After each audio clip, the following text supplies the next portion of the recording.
Sejam bem-vindos ao podcast Cultura de Integridade. Eu sou Thiago, da Alent, e estou hoje com a Suzete Oberman Pizio, executiva de Riscos, Compliance e Auditoria do Grupo CIMED. Por favor, se apresente, seja bem-vinda. Obrigada, Thiago. Agradeço aí o convite da Alent, já de antemão. Eu sou Suzete, sou casada, mãe de um casalzinho de gêmeos de 5 anos e atualmente eu estou como a responsável pelas áreas de compliance, riscos e auditoria da CIMED. Muitas áreas sobre o seu guarda-chuva, hein? Bastante. Como é que você chegou até lá? Me conta um pouquinho pra gente da sua carreira. Bom, a minha carreira começou já tem bastante tempo lá no Rio Grande do Sul. Eu iniciei minha carreira no Rio Grande do Sul, sou contadora de formação. Quando eu ainda estava na faculdade, eu ingressei no Grupo Carrefour e de lá, quando eu me formei, eu fui convidada para vir para São Paulo. E foi quando eu assumi o meu primeiro cargo de liderança aqui em São Paulo, ainda pelo Grupo Carrefour, e foi quando eu comecei a ter contato com as áreas de governança. Por mais que eu trabalhasse na contabilidade, eu já entrei na auditoria. Também fiz parte da auditoria interna do Carrefour. Quando eu saí do Carrefour, eu fui para a Cyrela, que é uma grande incorporadora, participei de todo o processo de IPO da empresa, toda a parte de implantação de sistemas, e eu era responsável por toda a controladoria. Os anos foram passando, também implantei lá a auditoria interna, e eu estava cada vez mais focada na área de contabilidade. Eu via que aquilo não era o que me agradava tanto, que eu gostava mesmo era de processos, controles, auditoria interna, e eu resolvi fazer uma transição de carreira. Então, eu saí da Cyrela e fui para outra incorporadora na época, a PDG, e foi onde eu tive a oportunidade de fazer essa transição e ter o meu primeiro contato com as áreas de compliance, minha primeira implantação de um código de conduta, de um canal de denúncias e de todo o programa de compliance, riscos e auditoria. De lá, eu fui para a Vivara, uma empresa de varejo de luxo, na época familiar ainda, onde novamente eu fiz todo esse processo de implantação de compliance, riscos e auditoria.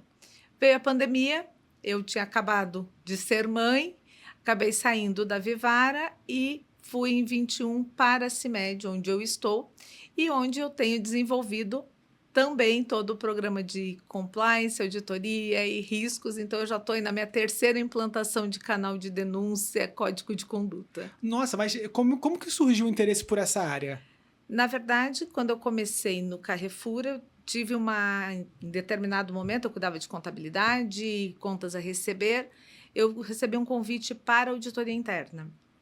E isso me despertou um interesse de conhecer, porque na auditoria você não tem uma rotina. Todo dia você aprende algo novo, todo dia você vê um processo novo. E isso foi me despertando, e aí eu vi que eu estava muito contábil, por mais que eu sou contadora, não é algo tão atrativo, né? Sim. Mas foi bem legal essa transição e tem dado certo aí desde 2011. Já estou indo aí para 14 anos nessas Uau, áreas. muito legal. Eu não esperava. Achei que você ia me contar uma carreira mais linear e de repente tem tantas reviravoltas, né? Muita coragem. Eu ia fazer essa pergunta depois, mas eu vou trazer justamente porque me interessou essa parte da transição de carreira para essa área. A área do compliance é uma área com muitas questões, né? Assim, a questão feminina, a gente está entrando no mês da mulher agora, quando esse episódio vai ao ar, inclusive. E assim, a gente está falando do público que mais denuncia hoje em dia, do público que é mais vítima de assédio. Então, antes de eu entrar exatamente nessa questão do recorte de gênero no canal, você passou por uma situação de transição de carreira, de mudar de área. Pensando em como você chegou aonde você está hoje, né? Que conselho você daria para outras mulheres que estão começando na carreira agora e que também têm, às vezes, essa vontade de mudar de área, de fazer uma transição, de ter essa coragem? Eu acho que primeiro é ter os seus objetivos, né? Ter o que você quer ser. Não foi fácil chegar até onde eu cheguei. Muitas vezes, quando eu assumi a minha primeira liderança, ainda no Grupo Carrefour, eu era a única mulher no meio de todo um público masculino. Todos os gerentes eram, naquele momento, eram homens, não tinha mulher. Então, foi difícil conquistar o meu espaço, provar, né, que eu era capaz, porque ainda a gente tem esse preconceito que a mulher não é capaz. Então, o meu principal conselho é não desista, dos seus sonhos, mesmo que alguém te diga que não é para você, que isso não é trabalho para mulher, não ouça. Vá atrás daquilo que você realmente entende que faz sentido para você e lute pelaquilo que você quer conquistar. E como é que é para você, estando trabalhando com compliance? Bom, a gente citou, né? Saiu a pesquisa agora dos canais de denúncia. Se a gente pega um recorte de 2014 até hoje, a gente está com dados que mostram um crescimento muito grande em casos de assédio, em casos de que o relacionamento interpessoal tem mulheres como vítima. E eu imagino que você, quando olhe para isso, é um sentimento diferente. Como é que é para você trabalhar com esse tipo de coisa e como que você lidera a sua equipe para poder lidar com esses casos, com essas vítimas? É bem complicado, assim, em alguns momentos, porque quando a gente vai apurar uma denúncia, a primeira coisa a gente tem que ser muito imparcial. E muitas vezes a gente tem que deixar a emoção de lado, né? Sendo mulher, sendo mãe, a gente tem que muitas vezes guarda um pouquinho essa emoção e fala, agora eu tenho que ser realmente imparcial. O que a gente tem visto muito ainda é muita discriminação com a mulher, muito preconceito, o assédio moral, psicológico, falando que a mulher não é capaz, colocando ela em postos de trabalho de menor expressividade. E quando a gente vai para uma questão do assédio sexual, é mais difícil ainda, porque muitas vezes aquela mulher ela está fragilizada, ela está com muito medo de denunciar, porque o agressor, na maioria das vezes, ele faz com que a mulher se sinta culpada, como se ela tivesse provocado a situação. E ela tem muito medo, então a gente tem que trabalhar muito essas emoções. E você falou da equipe, né? A minha equipe é composta por 80% de mulheres. Uau! Na sua grande maioria, mães. Então, a gente tem ali a gente se fortalece muito em algumas situações, a gente troca muita experiência, como que a gente vai tratar, como a gente vai abordar, como a gente vai acolher essa mulher. Porque imagina uma pessoa que passou por um assédio, que foi o chefe que cometeu. Ela tem o medo de perder o trabalho, ela tem o medo de como ela vai ser vista na sociedade, como ela vai ser vista na empresa, e ela tem muitas vezes a sua família, o seu marido lá. Como que ela fala isso, né? Como que ela traz essa situação? Então, a gente realmente tem que ter um acolhimento muito grande e estar fortalecido, lutar por esses direitos das mulheres e, de toda forma, ali, naquele momento, ser imparcial, não julgar também. Eu acho que isso é muito importante. E qual é a estratégia de vocês para fazer com que o público da CIMED tenha confiança e use o canal? Porque a gente vê muitos canais que às vezes caem poucas denúncias, os números estão bem abaixo do benchmark, e não porque tem que caçar problema, mas é porque a gente sabe que culturalmente deveriam estar aparecendo alguns números ali. Qual é a estratégia de vocês? O canal, falando de CIMED, o canal ele é relativamente novo. Nós implantamos em 2022, começamos com a implantação do Código de Conduta e do canal, e a gente tem crescido de uma forma exponencial, o canal. O que a gente trabalha muito e o que é um desafio para a gente no dia a dia é a comunicação. Então, qual é o nosso desafio, o nosso trabalho? Treinar, comunicar todos os públicos.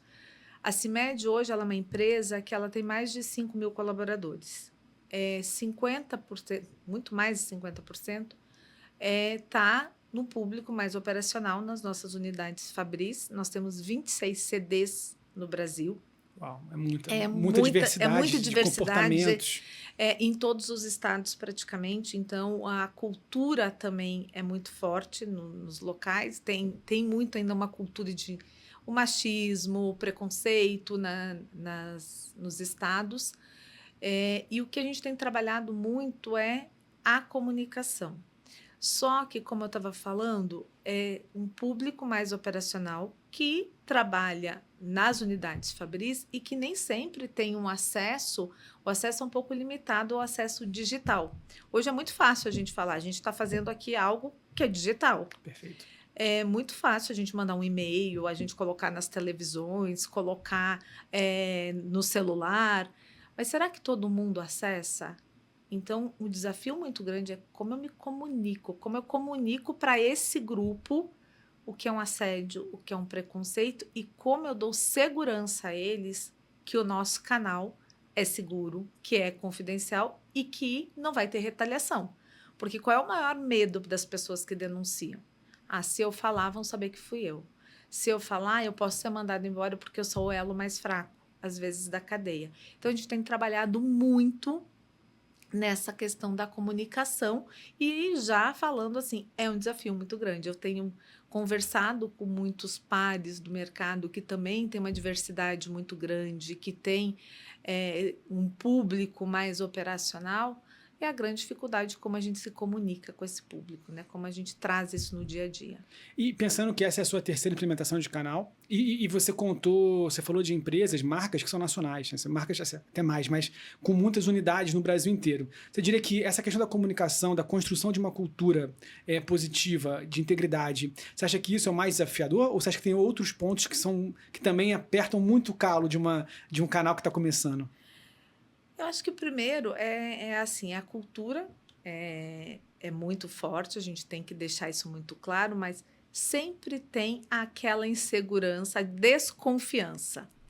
Esse canal é confidencial mesmo? Uhum. Com quem eu estou falando? E aí a gente tem usado muito, a gente trabalha, eu trabalho com a Allianz há muitos anos, de trazer que é de uma empresa terceirizada. Eu brinco muito nos treinamentos. Se você ligar lá, você não vai falar comigo, não vai falar com alguém da minha equipe.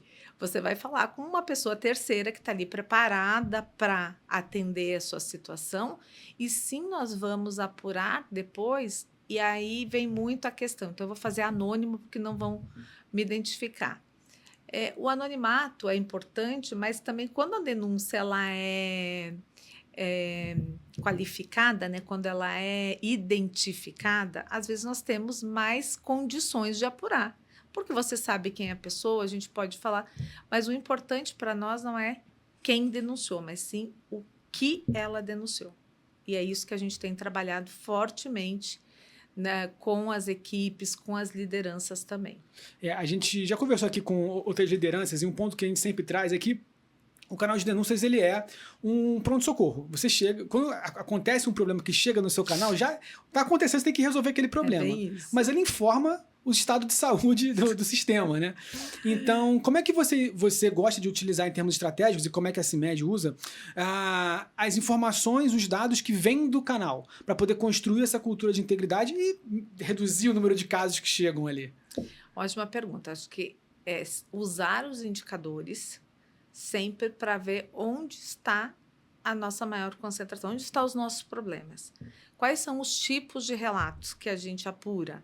Está tendo mais assédio ou é descumprimento de normas? A gente utiliza muito isso para atuar nos nossos treinamentos, mas principalmente, cada relato apurado, a gente trabalha não só para estancar ali aquele problema momentâneo. Às vezes é uma pessoa que não está tá contribuindo para o nosso ambiente, você acaba desligando essa pessoa ou tem outra ação.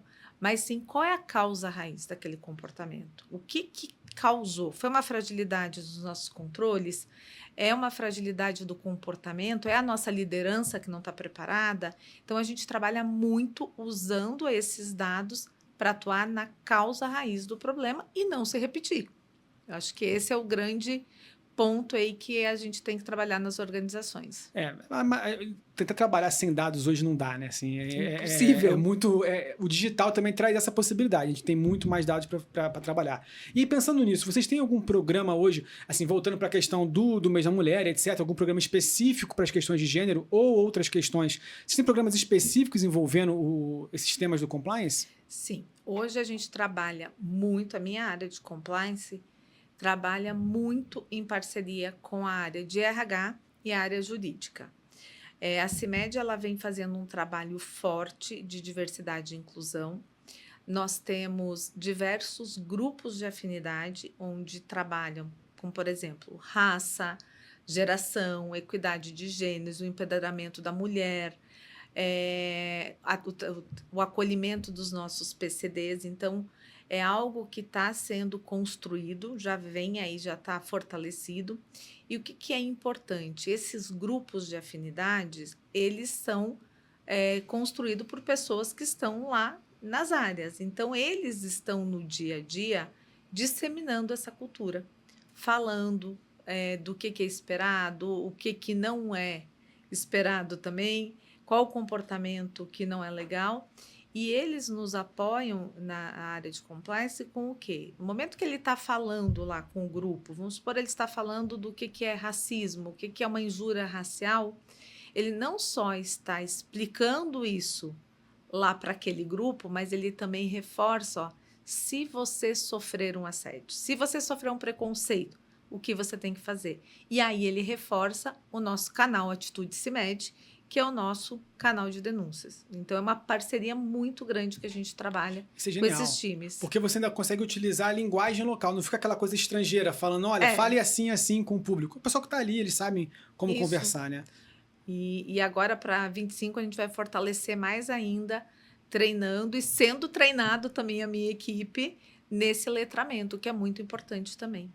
Um ponto que você levantou que eu acho que é muito interessante e que poucas vezes eu vejo ser verbalizado de uma maneira tão clara em relação a essa comunicação, porque a comunicação ela realmente não é só para ensinar o que é, o que não é.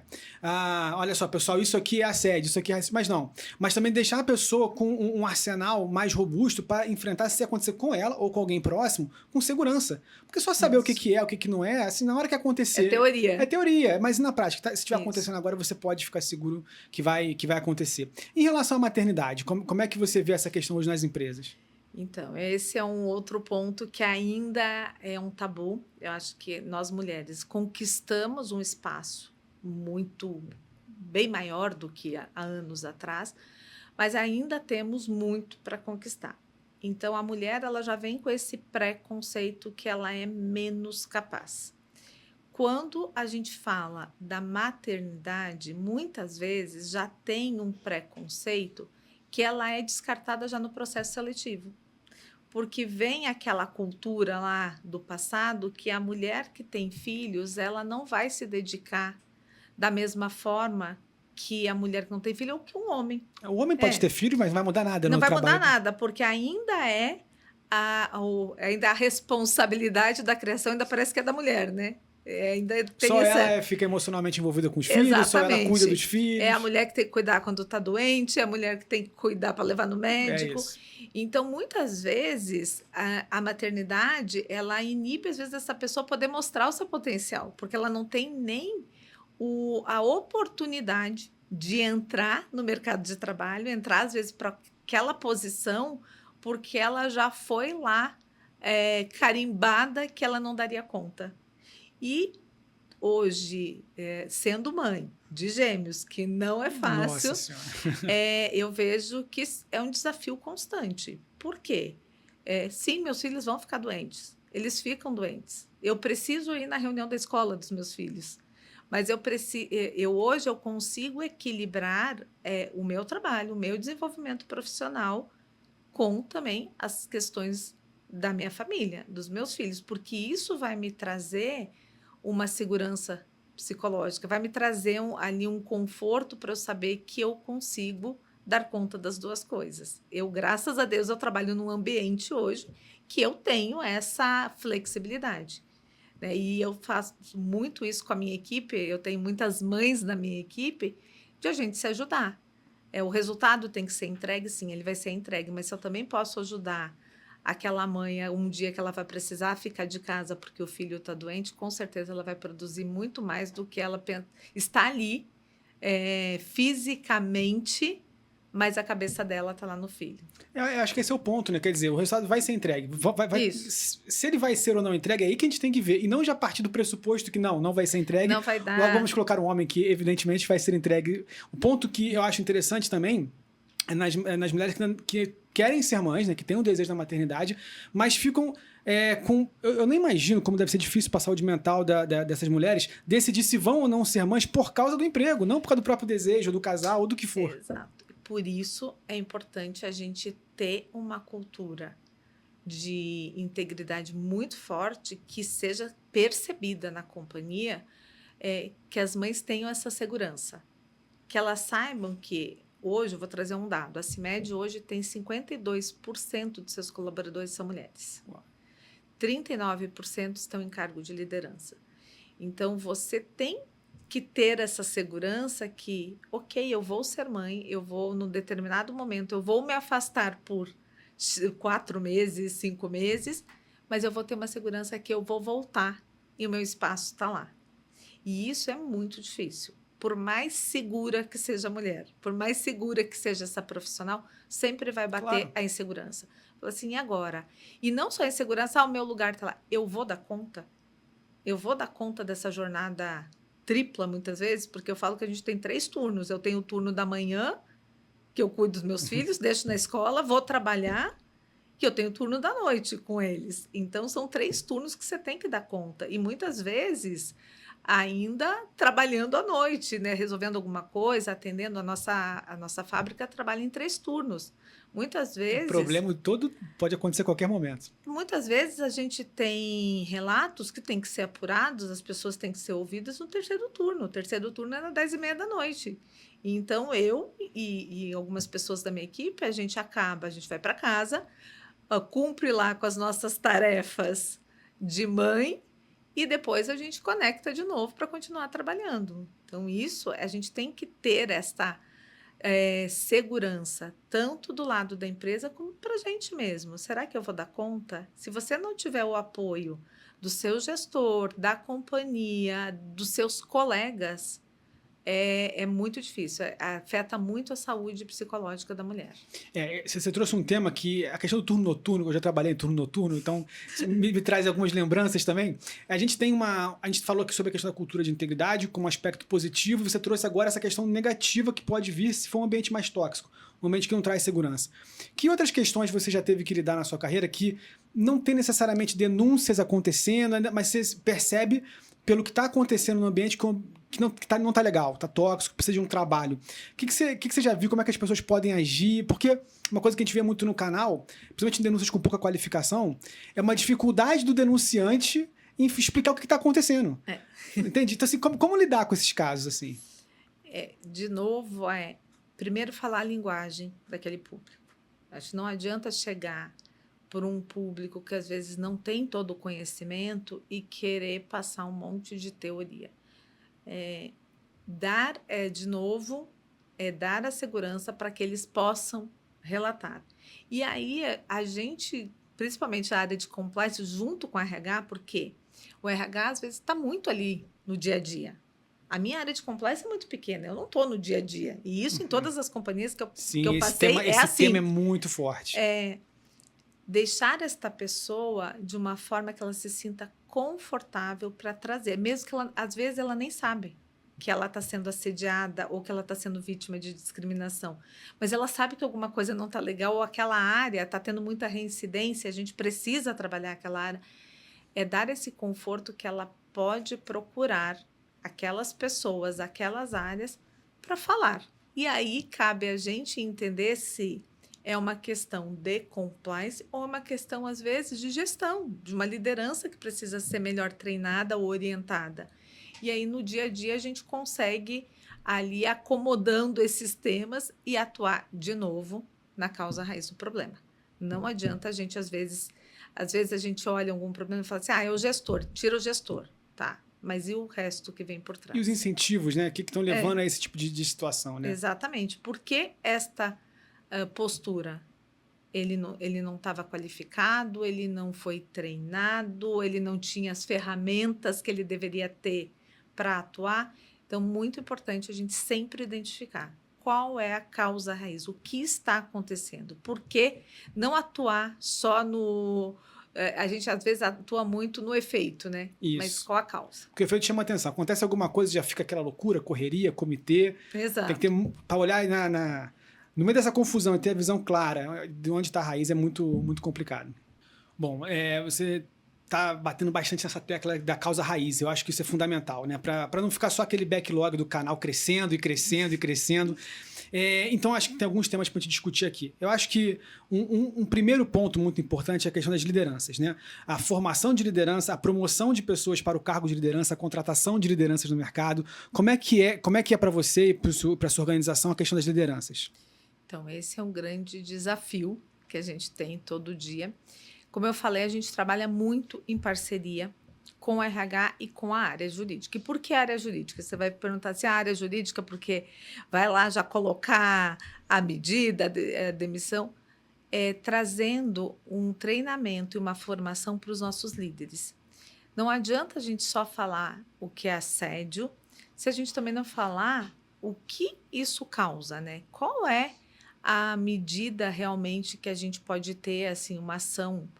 Hoje, quando a gente fala de racismo, injúria racial, qual é a penalidade? Então, as pessoas precisam também entender que não é só uma questão ali, às vezes, dela perder o emprego, mas ela pode ser punida de uma outra esfera jurídica. Então, por isso, a gente trabalha muito com o jurídico para nos ajudar a conscientizar. E o que a gente tem feito muito? Trabalhado as nossas lideranças para que eles, no dia a dia, eles percebam pequenas ações, pequenas atitudes ali nas suas equipes que podem acabar depois sendo um assédio, um preconceito. Um exemplo, uma piada inadequada, um apelido, uma brincadeira ali entre a equipe, que pode trazer uma situação, às vezes, de homofobia, de machismo. Então, se os nossos líderes estiverem treinados para perceber isso no dia a dia, e não só perceber, mas atuar já para que aquela atitude ali ela seja corrigida, ou que reúna todo mundo e fala, olha, vamos lembrar, essa conduta aqui não é aceitável. Lá fora, se vocês quiserem brincar, porque a gente às vezes ouve muito assim, mas ele é meu amigo, eu chamo ele assim, ele não se importa. Tudo bem que ele não se importa. Lá fora, vocês chamam como vocês quiserem, mas aqui dentro da empresa, vocês têm um código e é presa de forma alguma aceita esse tipo de atitude. Então, se esse gestor, se esse líder tiver preparado para atuar, para usar ali a sua liderança e corrigir, com certeza a gente vai inibir que isso vire um assédio maior, um preconceito, uma discriminação, e aí a gente vai ter uma redução também do nosso número de relatos no canal. Porque você falou, a equipe é pequena, vai chegando o relato tem que ir na causa raiz. E esse tema da liderança, ele é tão sensível, ele é o risco humano em si, porque imagina alguém que está indo para o seu primeiro, segundo cargo de liderança, e ela entende que ela precisa mostrar que ela mereceu aquela promoção, que ela mereceu aquele cargo. Então ela tem que cobrar. Ela tem que conseguir o resultado. Então, ela não está acostumada a equilibrar essa cobrança com o tom, com o chamar atenção por temas que não são do resultado. Isso é muito, muito sensível. Muito bom isso. Assim, nós, na CIMED, somos uma empresa perseguimos resultado o tempo todo, temos um crescimento gigantesco nos últimos anos e temos muitas metas, como toda empresa. E tem uma linha muito tênue entre cobrar uma meta e o assédio. E a gente fala muito isso com os nossos líderes. Cobrar metas, cobrar resultado faz parte do nosso dia a dia. E a gente fala isso para os nossos colaboradores. Todos nós estamos dentro da empresa para dar resultado. Sem resultado, não tem empresa, não tem salário, não tem emprego. É a forma. Tudo vai com a forma. Às vezes você vai cobrar ali a pessoa porque ela não conseguiu entregar o resultado, você não vai expor ela para toda a equipe. Chama ela num lugar reservado, corrige aquilo que não está sendo feito da melhor forma, mas sem expor o colaborador.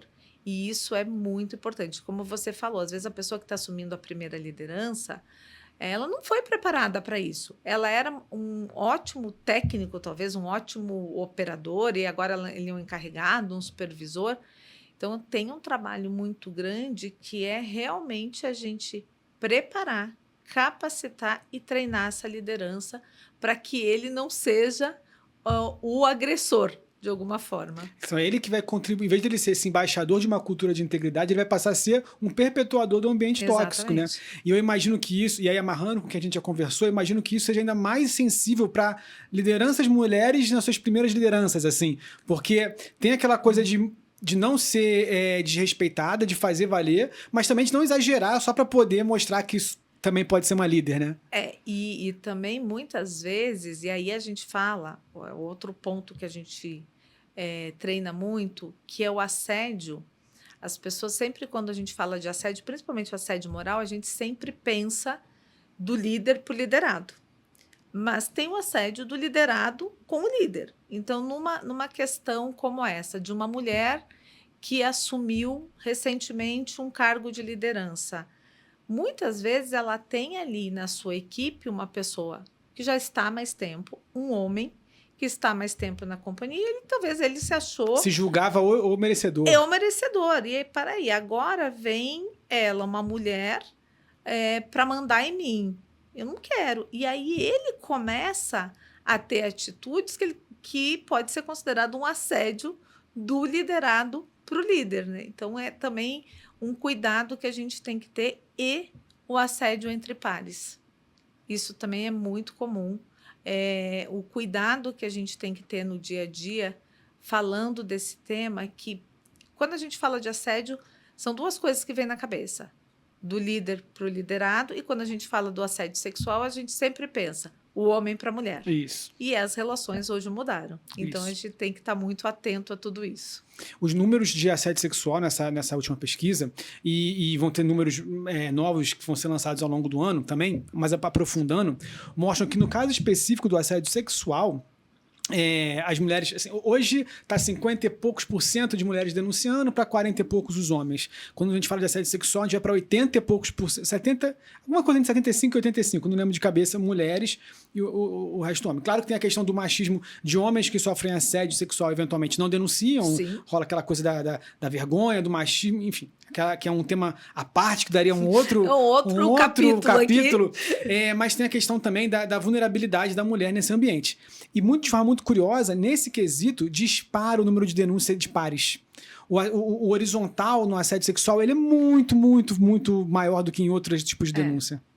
E isso é bem importante a gente trazer, porque como que na maioria das vezes o assédio sexual é cometido? Ele é cometido num lugar onde não tem câmera, onde não passam muitas pessoas e que não tem testemunhas.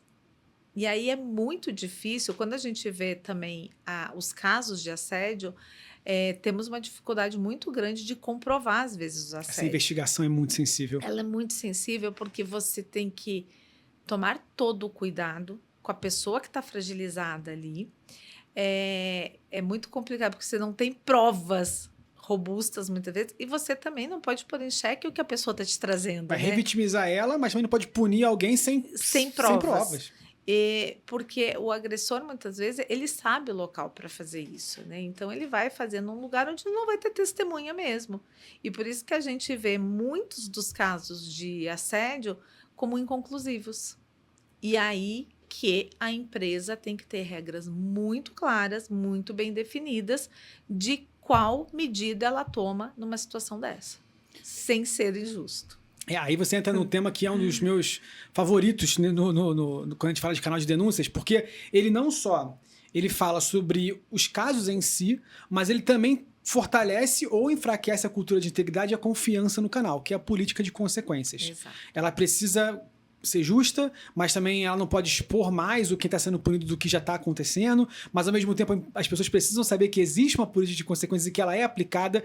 Então me fala um pouquinho, de forma geral, desse tema, da política de consequências, para a gente aprofundar nesse assunto. Eu acho que a política de consequências ela tem que ser muito clara para toda a organização. Primeira coisa, ela tem que ser uma política que ela é aplicável a todos os cargos, independente do nível hierárquico. Então, vamos pegar um caso de discriminação. Se for comprovado um caso de discriminação, a medida disciplinar ela tem que ser a mesma para um auxiliar do que um diretor, um gerente que cometeu. Então, é muito importante que a gente tenha claro e difundido e disseminado para toda a companhia quais são as medidas. Precisamos, sim, subir a régua quando necessário, mas sempre também trabalhar os nossos líderes para aplicar as medidas corretas. Porque, às vezes, o líder, naquela ânsia de resolver, ele vai lá, ele identificou o problema, identificou ali que aconteceu alguma coisa. Ele vai e já dá uma advertência verbal. Pronto, já adverti. Resolvi. Só que talvez aquela situação não era para uma advertência verbal. Deveria ter sido dada uma advertência escrita ou uma suspensão ou até mesmo uma aplicação de uma justa causa, dependendo do que fosse, se há provas robustas. Só que se já foi aplicada a medida, a gente não tem mais o que fazer. Então, é outro tema também que a gente trabalha muito com a nossa liderança. Conheça as medidas, busque ajuda. Então, está com dúvida, aconteceu a situação, procura RH ou procura o compliance. Mas eu não sei se é para tanto. Não tem problema, a gente vai discutir e vai entender. Talvez não seja realmente alguma questão ali que você só vai aplicar uma advertência verbal. Está tudo bem, segue. Mas não aplique a medida sem analisar o contexto e todos os fatores que a gente tem. E aí a gente está num lugar muito, muito fronteiriço, porque aqui a gente tem já o jurídico, já tem o RH também, tem uma série... Principalmente quando a gente começa a andar para um lugar de rescisão contratual, de demissão, ou mesmo envolvendo treinamento, desenvolvimento humano e organizacional, o que a gente vai fazer? Você precisa ter muita gente, não só sabendo, mas envolvida na própria ideia de construir uma cultura positiva. Como é que vocês fazem para poder manter todo mundo do mesmo lado, assim, no mesmo time? Primeiro, de novo, a nossa parceria compliance, RH e jurídico. E a gente tem fomentado muito isso, tanto em comunicados, como treinamentos presenciais, reforçado muito as questões de medidas corretas, o próprio RH no dia a dia, analisando essas situações que ocorrem, equalizando, porque... Outra coisa que a gente tem que tomar um cuidado muito grande. Nós temos milhares de pessoas trabalhando e setores diferentes. Às vezes, se a gente aplicar uma medida diferente em um setor, depois acontece a mesma situação em outro, talvez a gente não possa... Vamos supor que a gente não tenha aplicado a medida correta no primeiro caso. Perfeito. Porque, por N motivos. Quando você tiver um segundo, você também não vai poder, às vezes, ter dosar mais, né? Ser mais pesado. É a justiça, né? Não ter dois pesos e duas medidas. Exatamente. Então, é muito importante que a gente sempre tenha esse olhar do todo e que tenha uma avaliação independente das áreas e que busque sempre aí o nosso suporte no nosso código, nas nossas políticas e na legislação. Isso é muito, muito interessante. Eu trabalhei um tempo com apuração no próprio grupo CTS. E é muito interessante que durante algumas entrevistas, para poder fazer essa investigação dos casos, durante as falas, as pessoas já querem escolher a punição da pessoa de quem... Não, você tem que sair daqui, não pode continuar e tal. Então, você tem que ter muito sangue frio para poder explicar ou fazer com que alguma coisa evolua de maneira justa e que fique claro para todo mundo que foi justo, né? É muito bom que você trouxe, porque às vezes pensam em equipes pequenas ou equipes ali que você tem o seu melhor colaborador. É aquela pessoa que é o técnico naquela área. Que entrega muito. Você precisa dele. Você sabe, é a pessoa que você estava preparando ali, talvez, para ser o seu sucessor. E ele escorregou em algum momento e cometeu uma infração do código, até mesmo da legislação. E aí você sabe que a medida tem que ser uma medida mais grave. E o gestor vem falar, não, mas não dá para a gente fazer assim, ele é um cara bom, eu já conversei com ele, e você tem que ser totalmente imparcial. Ele quer um atenuante que é externo ao caso. Um atenuante porque meu coração quer que ele fique. E aí, por isso, de novo, o que tem que ser muito claro? Dentro da sua política de consequências, tem que estar muito claro que a área de compliance ela vai recomendar, junto com a área jurídica, a melhor medida e que se o gestor não concordar, ou que se ele não aplicar a medida, ele também pode ser punido, né? E que ele também pode recorrer à comissão de ética para trazer os pontos dele, mas sempre a gente vai recomendar aquilo que é o aplicável para aquela situação. Eu acho que esse ponto ele é muito legal, porque a cultura externa, a cultura da sociedade, a forma como a sociedade se comporta, ela interfere na cultura dentro da organização, né? Não é algo... A empresa funciona completamente apartada da sociedade.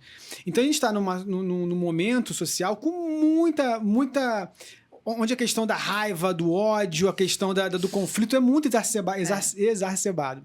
Então a gente tem uma situação de rede social, de expor, de falar, que quando vem alguém, um grupo, querer fazer com que a coisa seja só justa, e só calma, e só racional, já tem questionamento se aquilo foi correto ou não. Nossa, a pessoa, calma, sabe? Aqui não é essa guerra interna. E essa questão da rede social hoje, ela é assim, é algo que pode pegar fogo em de uma hora pra outra. 1 segundo. E por isso que, quando a gente recebe um relato ou uma situação que foi identificada desses temas mais críticos, a gente tem que atuar muito rapidamente. Que isso, para cair numa rede social e de alguma forma afetar a reputação da empresa, é muito rápido. É risco também. A nossa executiva de riscos tem esse risco também, reputacional. A gente tem que tomar muito cuidado e, de novo, tratar da forma mais justa. Apurar da forma mais justa, buscar todas as provas, todos os elementos para que a gente possa aplicar a medida correta. Isso é muito sensível. Tem muitas empresas que mesmo tendo bons projetos, bons trabalhos internos e que se preocupe com uma série de questões importantes, às vezes tem essa reputação abalada por um terceiro, por uma situação muito específica, muito pontual, porque é o que a rede social é hoje. As pessoas vão engajar no conteúdo que fale mal de alguém. Então, assim, é um cuidado muito, muito, muito importante. E o outro cuidado também é não expor a pessoa que, de alguma forma, está sendo punida, né? Claro. Não é uma palavra legal, mas se a pessoa foi desligada, se foi uma justa causa ou não cabe à empresa falar isso, porque você vai expor a pessoa, Perfeito. né? Eu acho que assim como é o que a gente sempre fala nos nossos treinamentos. Mas vocês dão retorno para o relatante do que foi feito?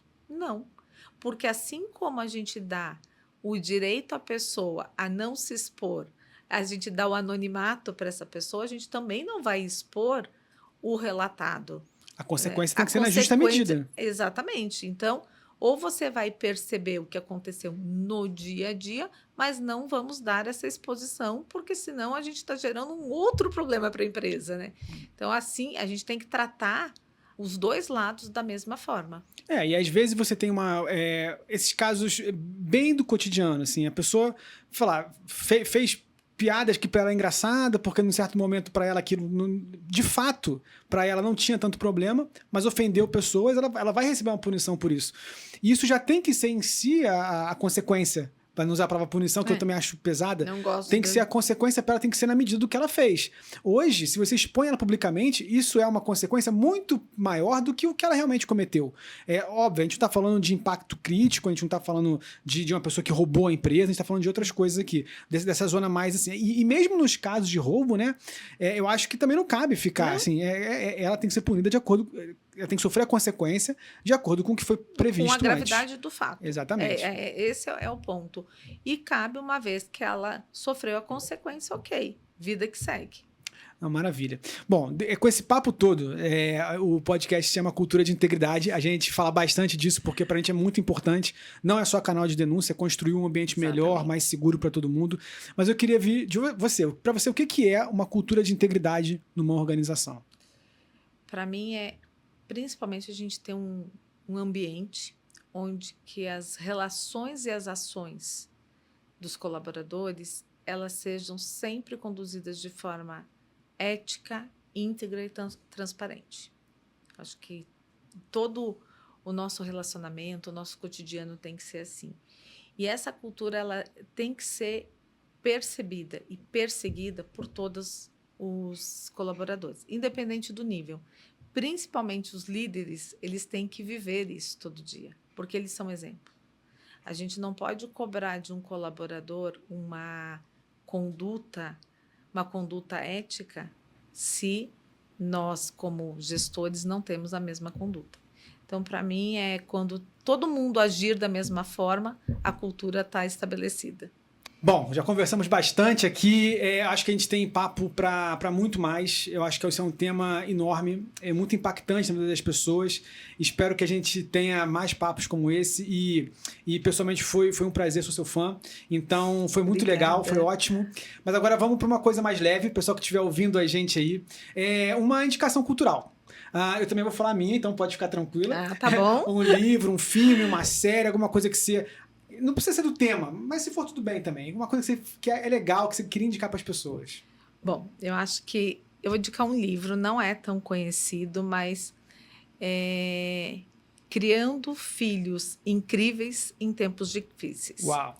E por que eu trago isso? Porque eu acho que, como mãe, eu olho hoje para os meus filhos e eu tenho um menino e uma menina. Como eu crio, como eu educo eles para eles terem uma postura diferente e não passarem por um assédio, por uma discriminação e também não serem um assediador. Quando eu olho para minha filha, como eu vou educar minha filha para que ela se posicione, para que ela não aceite um assédio e como eu educo meu filho para que ele respeite as mulheres, as diferenças. Então, assim, para mim é o grande desafio hoje. Eu tenho esta responsabilidade de educar eles. Então, esse livro ajuda muito e a gente hoje, sei lá, acho que a nossa cultura hoje, a gente quer que os nossos filhos tenham escolhas e tudo mais, mas falar não para os filhos faz parte. Ensina eles como a vida vai tratar eles lá fora. Então, acho que esse livro ajuda bastante. Maravilha, eu vou de livro também. É um livro da década de 20, mas que ganhou uma edição bem recente, acho que 2024, aqui no Brasil, chama O Navio da Morte. É um livro de ação, aventura, drama, mas acho que traz um tema muito legal durante o livro, que são as condições de trabalho que esse personagem tá. Ele trabalha num navio, enfim, condições insalubres, e dentro disso a história se constrói com humor, com drama. Acho que é um livro muito legal, um livro que eu me diverti, me emocionei, então acho que é uma boa dica para todo mundo aí, O Navio da Morte. Que legal, vou procurar. Bom, pessoal, estamos chegando aqui ao fim de mais um episódio do podcast Cultura de Integridade. Nos siga no Instagram, @SomosAlent. Curte, compartilha, deixa seu like. Obrigado pela companhia de vocês e até o próximo episódio.